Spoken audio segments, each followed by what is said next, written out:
On June 16, 1976, over 10,000 student protesters flooded the streets of Soweto, South Africa. For 28 years, South Africans had been living under apartheid, a strict policy of segregation that barred the country's black majority from skilled, high-paying jobs, quality education, and much more. And in 1974, the government announced schools would be forced to teach many subjects in Afrikaans, a language used primarily by the nation's white ruling elites. But when protesters rose up to fight this injustice, the government's response was swift. Armed police officers turned their weapons onto the crowd, and over the following days they killed over 150 students, including victims as young as 13. Even before apartheid, South Africa's long history of racial violence had already cost countless Black Africans their jobs, homes, and lives. Beginning in the 1600s, first Dutch and later British settlers colonized the nation, displacing local populations from their ancestral lands. Over the following centuries, Black Africans were segregated onto so-called native reserves. And by the 20th century, that meant 70% of the population was living on roughly 13% of the country's land. Deprived of their traditional livelihoods and seeking to escape these overpopulated regions, Black Africans began migrating to white-controlled areas. There, they worked for low wages on white-owned farms and mines, alongside the descendants of enslaved and indentured workers from across Africa and Asia. By 1948, this exploited labor force was a primary driver of South Africa's booming economy. But economists argued that continued growth required a stable, educated, and urbanized African labor force. The ruling United Party accepted this logic, but the rival National Party argued such a workforce would threaten the white ruling class, naming their campaign apartheid, the Afrikaans word for separateness. The National Party won the 1948 elections.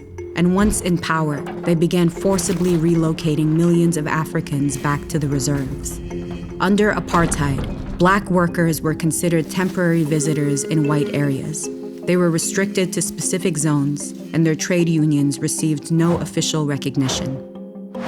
The government also abolished mixed-race universities, outlawed mixed marriages, segregated recreational spaces, and purged the non-white population from the voters' roll.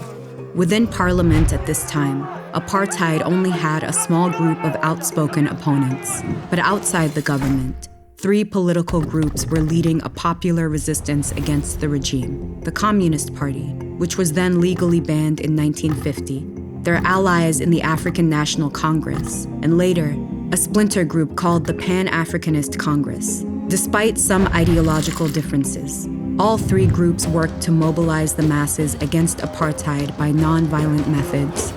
But the National Party wasn't as restrained. On March 21, 1960, policemen massacred demonstrators at a PAC rally. And within weeks, the ANC and PAC were outlawed. These events radicalized anti-apartheid leaders. And in December of 1961, Nelson Mandela and other ANC and Communist Party activists established the resistance's armed wing.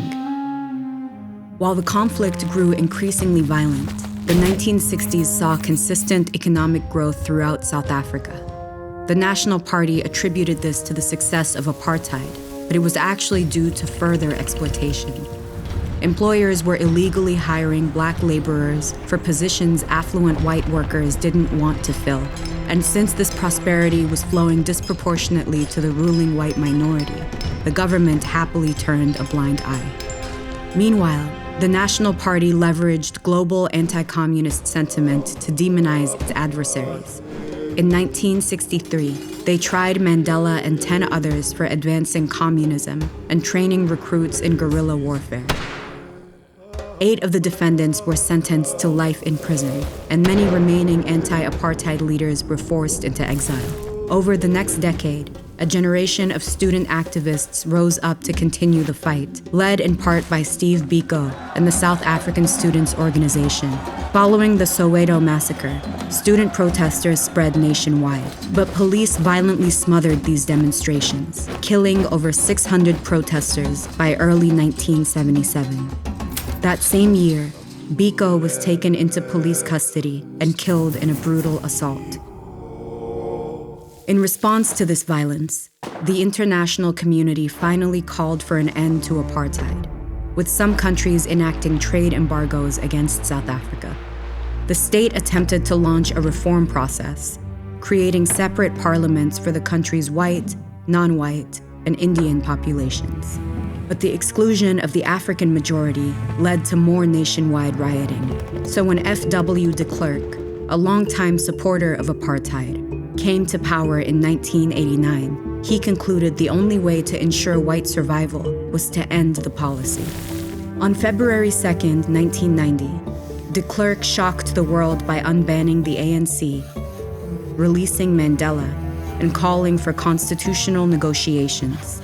4 years later, in the nation's inaugural all-inclusive elections, Mandela became South Africa's first Black president. But today, the national trauma of apartheid can still be keenly felt, and many wounds from this period have yet to fully heal.